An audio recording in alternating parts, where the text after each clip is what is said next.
반갑습니다. 구구스포츠 유레카입니다. 오늘도 근거 있는 분석을 여러분께 전해드리도록 하겠습니다. 구독과 좋아요 부탁드립니다.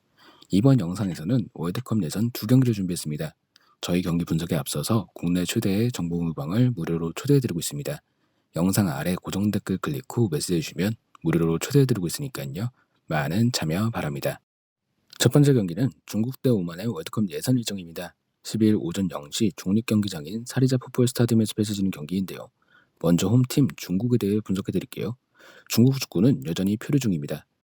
2차 예선에서 탈락 위기를 맞았고 정신을 차리고 난 뒤에서야 극적으로 최종 예선에 진출했는데요. 중국 정부의 전폭적인 지원을 받으며 월드컵 본선행의 꿈을 키웠고 자국리그를 중단까지 하며 80인간의 합숙훈련에 돌입했지만 기본적인 실력이 떨어지다 보니 최종 예선에서도 무기력한 모습을 반복 중입니다.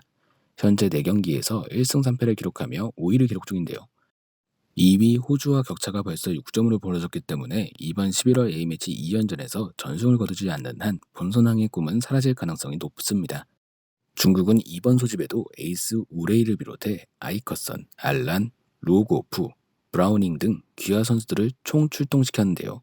이농부와 웨이샤오를 과감하게 제외한 가운데 얀줄링, 장림펀, 유도바우, 하우준민, 우시, 장시저 등 경험이 풍부한 선수들을 중심으로 벼랑 끝 승부를 준비 중입니다. 하지만 중국 정부의 코로나 규정 속 여전히 홈경기를 중립경기로 펼쳐야 하기 때문에 홈팬들의 응원을 받지 못한다는 점은 큰 아쉬움으로 남습니다. 다음은 원정팀 자격의 오만에 대해 설명드릴게요. 피파 랭킹 77위의 오만은 객관적인 지표상 75위 중국과 큰 전력차가 없다고 평가되고 있습니다. 오만은 2차 예선부터 저력을 보여줬는데요. 개최국 카타르에 이어 2위를 차지하긴 하지만 6승 2패의 안정적인 성적으로 최종 예선 진출에 성공했습니다. 최종 예선에선 이변의 주인공입니다. 일본 원정을 통해 첫 경기를 시작했는데 적지에서 1대0으로 승리하며 모두를 충격에 빠뜨렸습니다. 전체적인 점유율은 밀릴 수밖에 없었지만 빠른 역습에서 나오는 폭발적인 공격력은 오히려 일본보다 나았을 정도인데요. 사우디아라비아와 호주를 상대로 2연패를 당하긴 했지만 지난 4차전에서 베트남의 3대 완승을 거두며 당당히 B조 3위의 이름을 올렸습니다. 승점과 골득 숫자는 동률이지만 다득점에서 일본에 앞서 있는데요.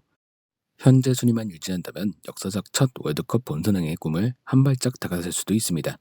크로아티아 출신 이방코비치 감독이 이끄는 오만은 대부분 선수들이 자국 리그에서 뛰고 있는데요.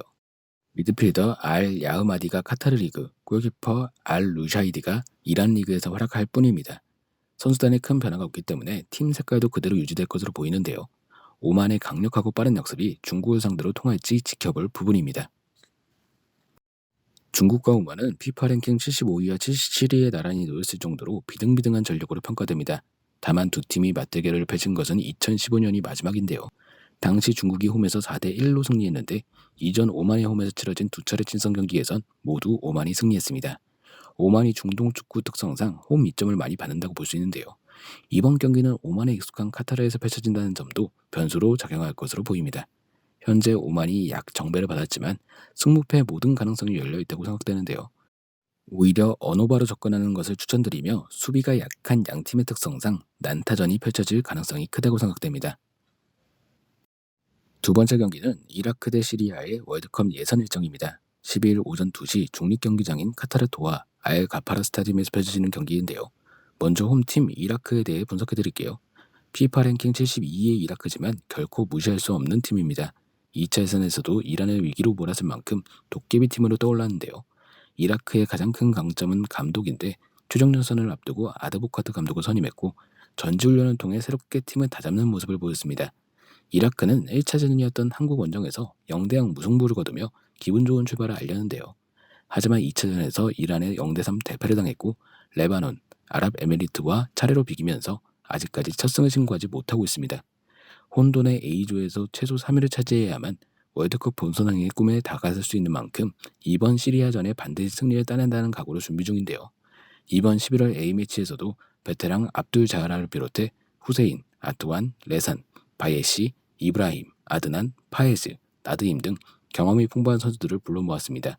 다만 주전 골키퍼 하산이 여전히 부상 중이며 미드필더 하디와 수비수 음하이가 발탁되지 않았기에 약간의 변화가 예상됩니다. 하지만 아드보카트 감독의 전술적인 능력이라면 충분히 극복할 수 있으리라 봅니다. 다음은 원정팀 시리아에 대해 설명드릴게요. 시리아는 2차 예선 이변의 팀 중 하나였습니다. 초반 7연승을 달리며 중국을 제치고 A조 1위로 올라섰고 1특위 최종 예선행을 확정지었는데요. 최종전에서 중국에 패하며 첫 패를 기록하긴 했지만 이미 최종 예선행이 확정된 상황이었기 때문에 큰 의미는 없었습니다. 최종 예선에서도 이변을 꿈꿨지만 초반은 생각처럼 쉽지 않았는데요. 이란 원정에서 펼쳐진 첫 번째 경기에서 0대1로 패했고 아랍에미리트와 2차전에서 1대1로 비기며 아쉬움을 남겼습니다. 지난달 한국 원정에서도 1대2로 패했는데요. 한국을 상대로 내려서지 않으며 인상적인 경기력을 보여줬고 후반 38분 카르빈의 환상적인 골로 동점까지 만들었지만 종료 직전 손흥민을 막지 못하며 아쉽게 승점을 따내지 못했습니다. 이어진 레바논 원정에서도 2대3으로 패하며 A조 최하위까지 밀렸는데요. A조가 이란과 한국 외에는 전력이 평준화되어 있기 때문에 충분히 3위까지 늘어볼 수 있는 위치이며 이번 이라크전을 기점으로 첫 승과 함께 반등을 꿈꾸고 있습니다. 시리아는 이번 11월 A매치에서도 지난달 연속골을 기록한 카르빈을 비롯해 주장 알소마, 미드필더 알마와스, 유세프, 수비수 미다니, 젠야트 등 주축 선수들을 모두 불러 모았는데요. 수비의 핵심 아잔이 부상으로 발탁되지 못한 게 크나큰 변수로 떠올랐습니다. 이라크와 시리아 모두 아직까지 첫 승을 기록하지 못했습니다. 두 팀 모두 이번 경기를 첫 승의 기회를 삼고 있는데요. 변수가 있다면 이번 경기는 중립에서 펼쳐지기 때문에 이라크가 홈 이점을 살리지 못한다는 점입니다. 이라크와 시리아는 최근 5번의 맞대결을 해서 4차례나 무승부를 거뒀을 정도로 비등비등한 전력으로 평가되는데요. 홈 이점이 없는 상황, 시리아 수비의 불안함 등을 고려했을 때 이번에도 팽팽한 승부가 예상되며 확률적으로 무승부 가능성에 승부를 걸어보겠습니다. 자, 오늘은 월드컵 예선 2경기를 분석해드렸습니다. 언제나 스포츠에 100%는 없습니다. 선택은 여러분의 몫입니다. 더욱더 좋은 분석으로 찾아뵙도록 하겠습니다. 구독과 좋아요 한 번씩 눌러주시면 감사하겠습니다. 국내 최대 정보 공유방 무료로 초대해드리고 있으니까 영상 아래 고정 댓글 클릭 후 메시지 주시면 초대해드리도록 하겠습니다. 지금까지 구구스포츠였습니다.